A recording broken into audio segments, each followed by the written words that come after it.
Oi pessoal, boa noite. Hoje então nós teremos o nosso último vídeo sobre as missões. Espero que tenha colaborado para vocês aprender um pouquinho mais sobre as missões. Pode ter certeza que eu aprendi junto com vocês. Mas primeiro vamos para a nossa oração.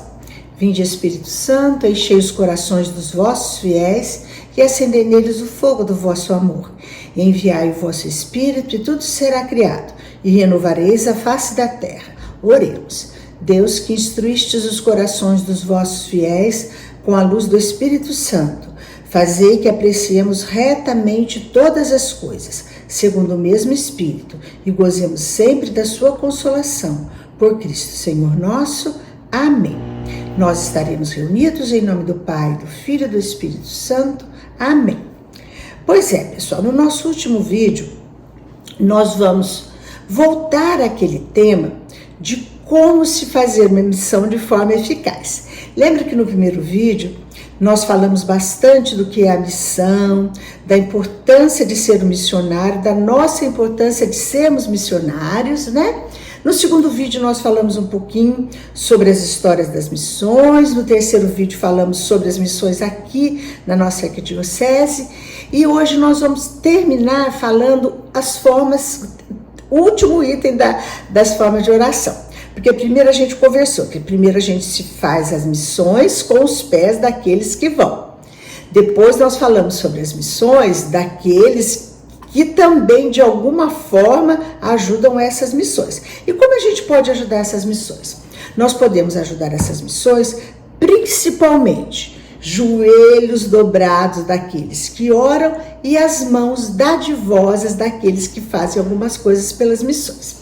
Então, nós vamos começar falando sobre os santos missionários, né? A gente tem eles que nos dão exemplo de como ser missionários.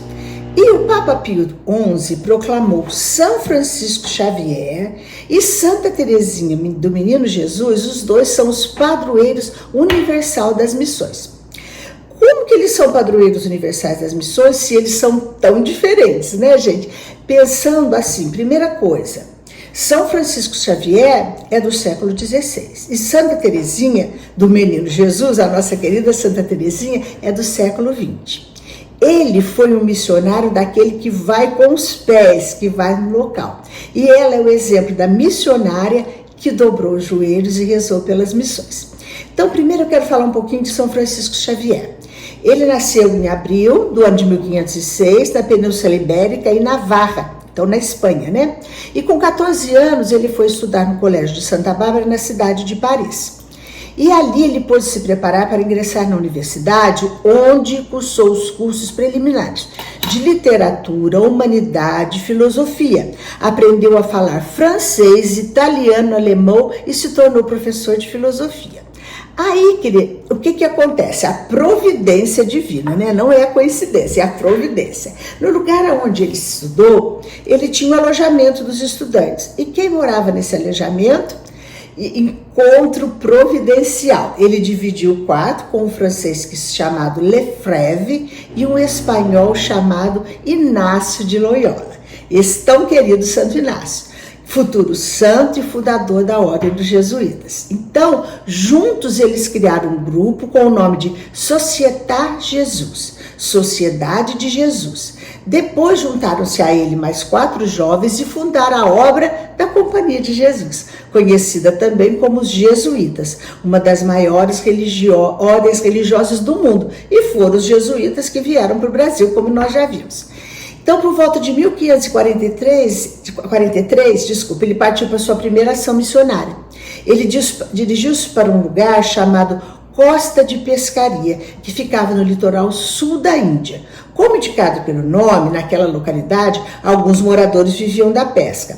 Porém, havia também os povos hindus que eram daquele local, né, que consideravam aquele espaço sagrado, portanto não deveria ser usado para a pesca. Então já começou a briga, né, gente? Mas os pescadores locais, no entanto, se identificaram de imediato com o catolicismo, com o cristianismo. Por quê? Porque os cristãos aceitavam a sua profissão de pescadores. O fato de Jesus e os primeiros apóstolos terem sido pescadores foi um elemento que contribuiu para uma abertura à mensagem do Evangelho. E o trabalho de Francisco, então, foi muito fecundo naquele local, provocando mudanças importantes nas ilhas da Indonésia Oriental, tanto que ele passou a ser intitulado como o apóstolo das Índias. Depois disso, ele continuou como missionário, não parou. E mais ou menos no ano de 1549, ele chegou no Japão. Ele foi para Kagoshima, na ilha de Kyushu. Ali ele foi muito bem recebido, se hospedou e morava na casa de um dos habitantes da ilha e depois partiu para Kyoto, onde ele foi autorizado a evangelizar publicamente a partir de 1551. E ele, gente, falava japonês, então ele procurava se comunicar com todos e dava um jeito de se comunicar, né? E aí, quando ele não conseguia fazer-se entender, porque o japonês é difícil, né? Ele lia o catecismo e quem o hospedava, que o nome dele era Anjiro, ia traduzindo para o japonês. Nada era um obstáculo para ele evangelizar e para pregar a palavra de Deus. E por mais de 2 anos o santo se empenhou e aprendeu então a língua japonesa, e depois no final ele até escreveu um livro que falava da criação do mundo, sobre a vida de Jesus no idioma japonês, no idioma nativo. Ele morreu no dia 3 de dezembro de 1552, deitado numa esteira com o crucifixo que o amigo Inácio de Loyola tinha lhe dado. Seu sepultamento foi em Sanchoão, mas seus restos mortais, que continuavam incorruptos, foram levados em 1553 para a igreja de São Pedro em Málaga. Em seguida, foram levados para a Basílica do Bom Jesus, em Goa, na Índia. O Papa Pio XI, como eu já disse, proclamou São Francisco Xavier, juntamente com Santa Teresinha do Menino Jesus, padroeiro universal das missões. Bom, agora vamos para a nossa querida Santa Teresinha. Como que uma jovem de apenas pouca idade, né, que ela morreu com 24 anos, como ela pôde ser proclamada padroeira das missões e doutora da igreja? Ela nasceu no dia 1º de outubro, dia 1º de outubro nós celebramos a sua festa, que é o quando que ela faleceu, lógico.